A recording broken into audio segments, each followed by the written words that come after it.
안녕하세요. 오늘도 사연살롱을 찾아주셔서 감사합니다. 결혼 3개월 차 새댁이에요. 시어머니와 며느리는 전생의 본처와 시학관계였다는 말이 있잖아요. 남자를 사이에 두고 본처와 첩이 치열한 싸움을 벌이는 관계란 거죠. 하지만 저희 집은 좀 달라요. 시어머니와 저는 경쟁 관계가 아니라 공공의 적과 싸우기 위해 손잡은 일종의 동맹관계거든요. 도대체 공공의 적이 누구냐고요? 그건 바로 시아버지와 그 첩이에요. 요즘 세상에 첩까지 두고 사는 사람이 어디 있냐고 하겠지만 있더라고요. 그것도 10년 동안 본 마누라 행세까지 하며 안방까지 차지하고서 말이죠. 한 명도 버거운 시어머니가 둘이라니. 이쯤 되면 이번 생은 포기해야 할 판이라고 해도 과언이 아닐 거예요.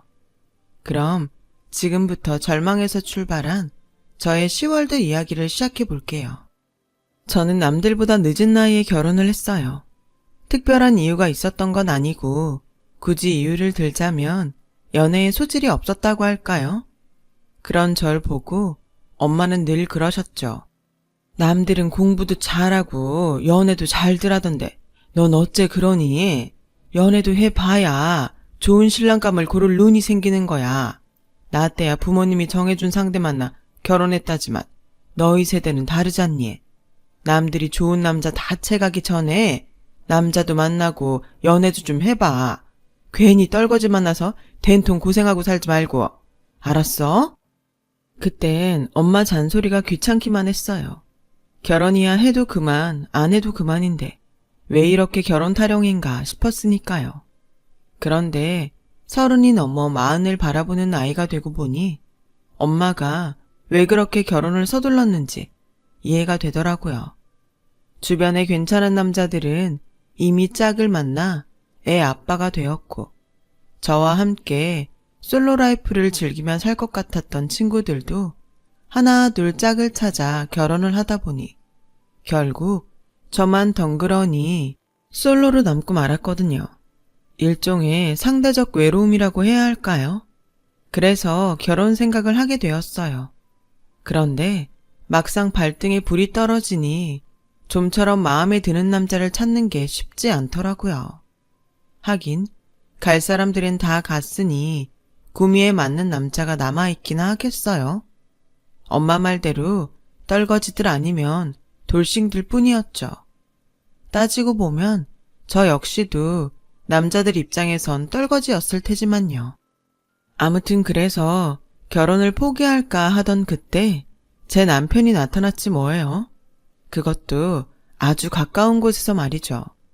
남편은 한때 저와 같은 병원에서 인턴 생활을 했던 대학 동기로 레지던트 때 다른 병원으로 옮겼어요. 거기서 경험을 쌓은 뒤 외국 병원으로 나가게 되었죠. 그러다 얼마 전에 다시 한국으로 들어왔다고 하더라고요. 세미나에 참석했다가 남편을 발견하곤 어찌나 반갑던지. 사실 제가 한때 남편을 좋아했거든요. 남편은 병원에서 인기남이었어요. 외모도 출중한 데다 매너까지 좋아서 여자 동기들은 물론 간호사들한테도 인기가 엄청 좋았죠. 남편이 타 병원으로 옮긴다고 했을 때 다들 아쉬워했을 정도로요. 그런데 그런 남자가 때마침 제 앞에 나타나다니 완전 운명이다 싶었어요. 그래서 체면불구하고 제가 먼저 남편한테 들이댔어요. 한국 떠난 지 좀 돼서 여기 사정 잘 모를 테니까 궁금한 거 있으면 연락해. 시크한 척 말은 그렇게 했지만 사실 그날 이후 수시로 휴대폰을 확인하며 목을 빼고 남편 전화를 기다렸어요. 그렇게 2주 정도 지났을까요? 드디어 남편한테 전화가 온 거예요. 그래서 간만에 가로수길 편집샵에서 옷도 좀 사고 샵에 들러 세팅도 말고 제가 할 수 있는 최대치로 꾸미고 약속 장소로 향했죠. 그런데 글쎄 남편이 어떻게 나왔는지 아세요? 면티에 반바지 차림으로 슬리퍼를 찍찍 끌고 나왔더라고요. 어찌나 자존심이 상하던지 연애군 아발이고 당장이라도 자리를 박차고 나가고 싶더라니까요. 미안, 엄마가 갑자기 입원을 하신 바람에 간병하다 오느라 꼴이 말이 아니네. 미안해. 그런 거면 미리 말을 하지 그랬어. 아무리 그래도 어떻게 그러고 나오냐? 안 그러려고 했지만 저도 모르게 볼멘 소리가 툭 튀어나와 버렸어요. 그러자 분위기가 싸해졌죠. 남편은 난처한 표정으로 저와 눈도 못 마주친 채 그러더군요. 내가 좀 심하긴 했지. 근데 네가 많이 보고 싶었거든. 요즘 우리 과가 좀 바빠서 오늘이 아니고는 짬이 안 날 것 같아서. 기분 나빴다면 미안해. 그러고 보니 남편 얼굴이 지난번에 봤을 때보다 많이 상해 있더라고요. 아닌 게 아니라 지금 우리 나이가 병원에서 제일 바쁠 연차긴 해요. 값싸고 질 높은 노동자니까요. 특히 남편은 신경계 쪽이라 수술도 많고 외래 진료까지 봐야 하니 성형외과인 저와는 비교도 안 될 만큼 바쁘긴 할 거예요. 게다가 어머님까지 입원 중인 상황에 내가 뭐라고 여기까지 와준 것만도 고마워해야 할 상황이었죠. 그런 사람한테 너무했나 싶더라고요. 미안, 난 그런 줄도 모르고. 근데 어머님은 많이 편찮으셔? 괜히 나 때문에 병원에 혼자 두고 나온 거 아니야? 그래서 말인데 괜찮으면 나랑 잠깐 병원에 들르지 않을래? 엄마가 너 보고 싶어 하시거든. 어머님이 나를? 사귀는 사이도 아니고 6년 만에 다시 만난 동기 어머님을 뵈러 가려니 기분이 좀 묘했어요. 그래서 망설이고 있는데 남편이 글쎄 제 손을 잡곤 차에 태우지 뭐예요. 그렇게 전 여사친 상태로 시어머니를 만나게 되었고 그날 이후 종종 어머님 면회를 가면서 가까워지게 됐어요. 남편과도 전보다 많이 가까워졌고요. 어머님은 어릴 때 수두를 앓고 얼굴이 많이 얼근 상태라서 사람들을 만나길 꺼려 하신다고 했어요. 그런데도 저에게만큼은 당신 얼굴을 감추지 않고 보여주셨죠. 이상하네요. 성형외과 의사라 그런가 이 흉한 얼굴을 보이는데도 하나도 창피하지가 않네요. 어머님은 수줍게 웃으시며 그러셨어요. 그런데 돌이켜 생각해보면 어쩌면 이미 그때부터 어머님과 저는 서로가 자신의 며느리 그리고 시어머니가 될 줄 알았던 건지도 모르겠어요.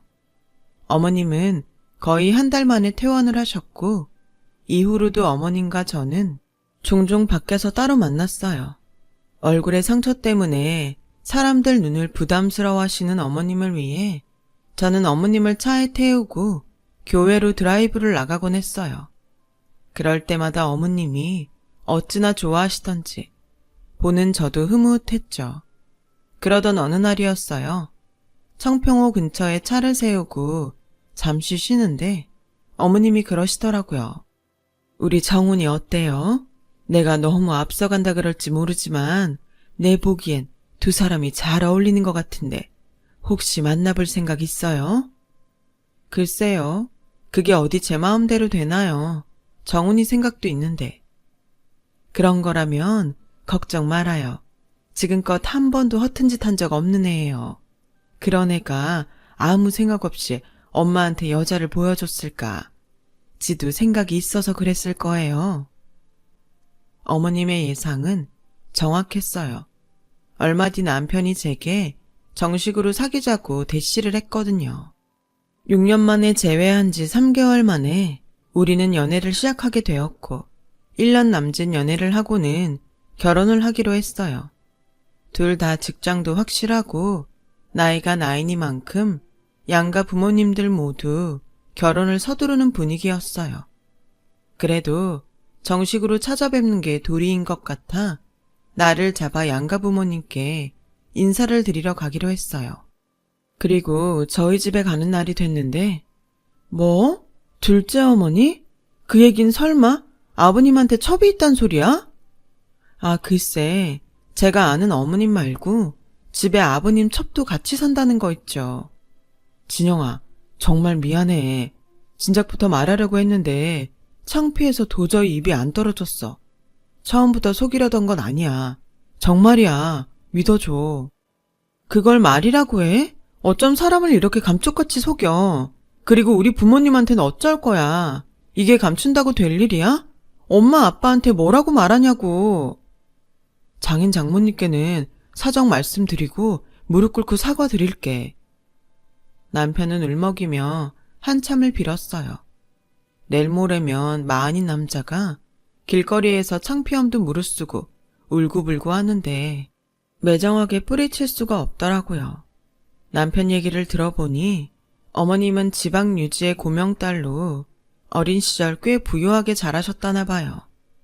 모친을 일찍 여인 탓에 부친의 사랑을 많이 받고 자랐는데 15이 되던 해 부친이 갑자기 돌아가시는 바람에 하루아침에 고아가 되고 말았던 거죠.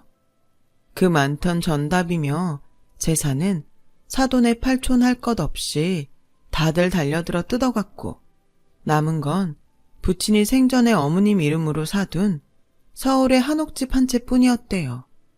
어머님을 서울로 유학을 보내시려고 미리 사둔 집이었죠. 하지만 부모도 없는 애를 그 시절에 누가 학교에 보내주겠어요. 다들 못 먹고 못 살던 시절인데요.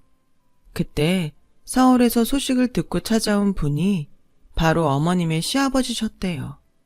어머님 부친과는 막역한 사이로 일찌감치 사돈을 맺기로 약속을 했던 분이기도 했죠.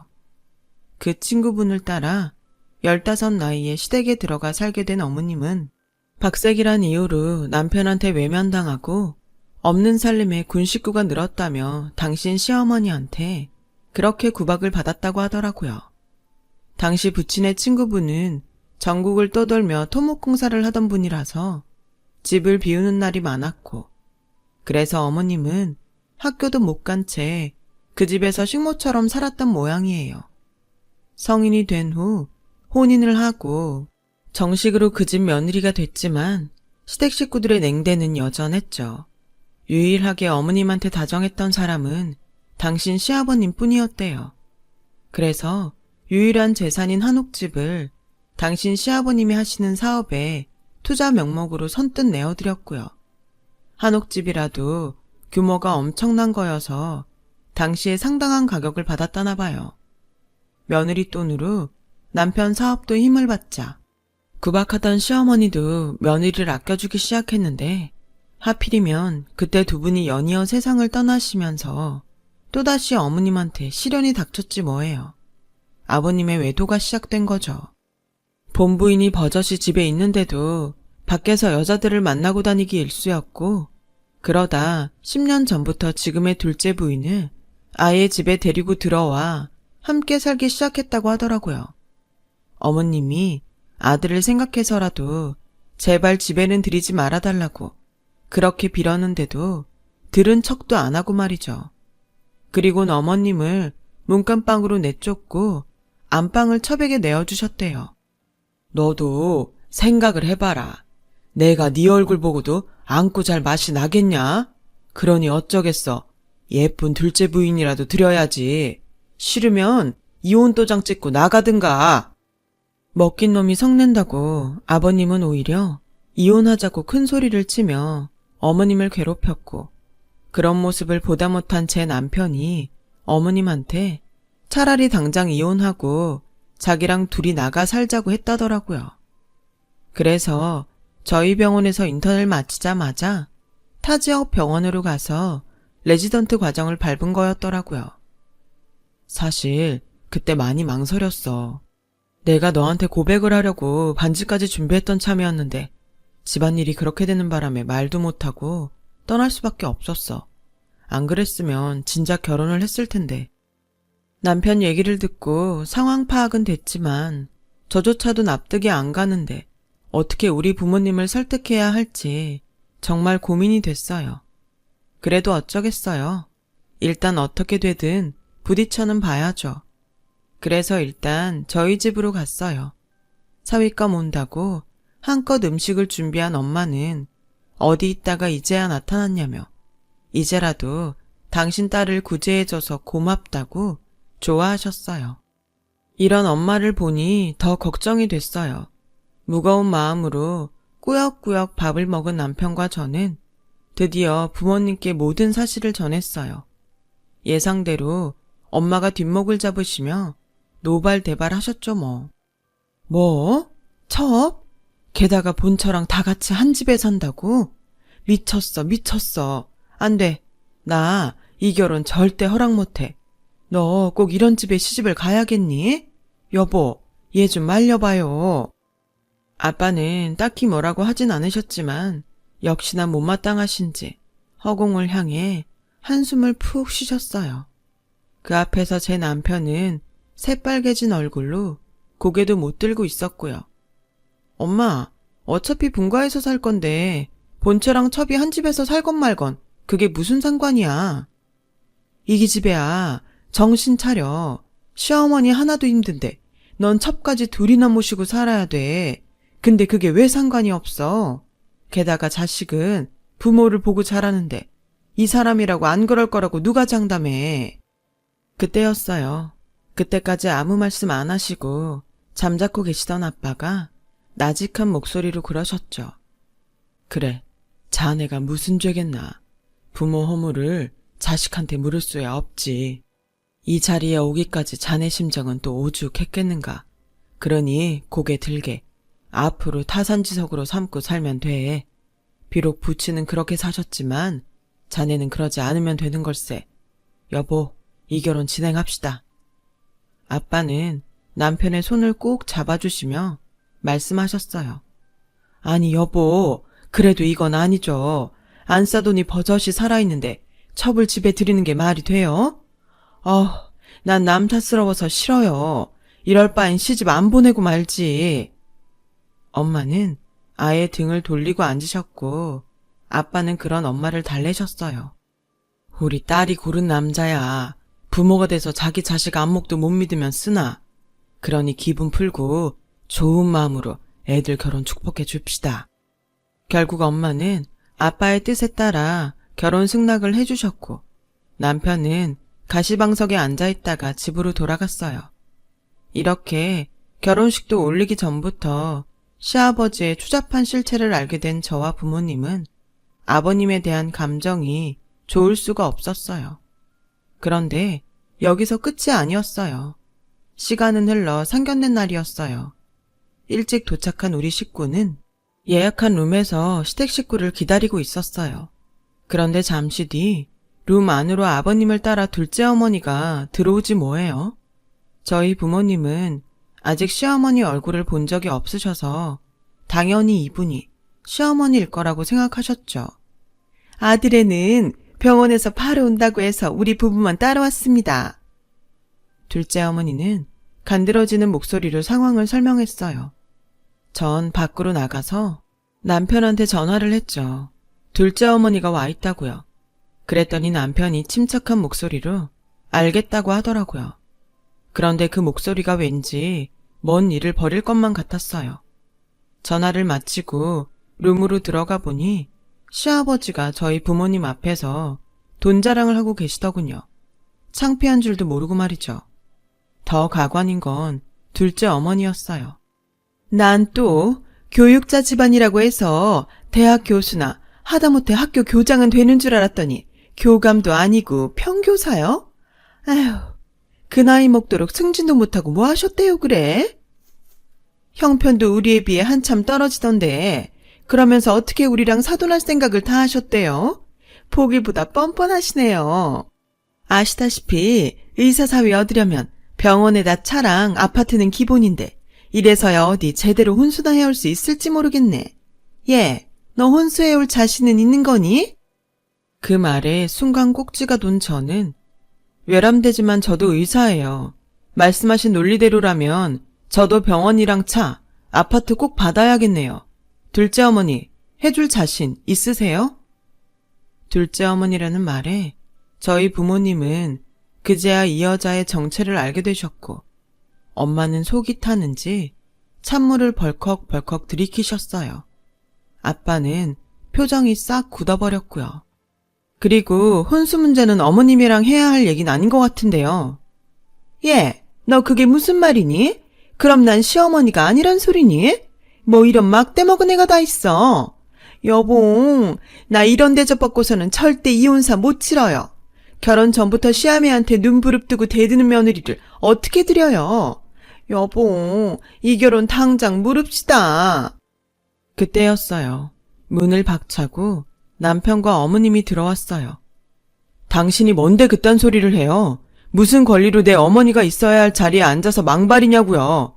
당장 일어나세요.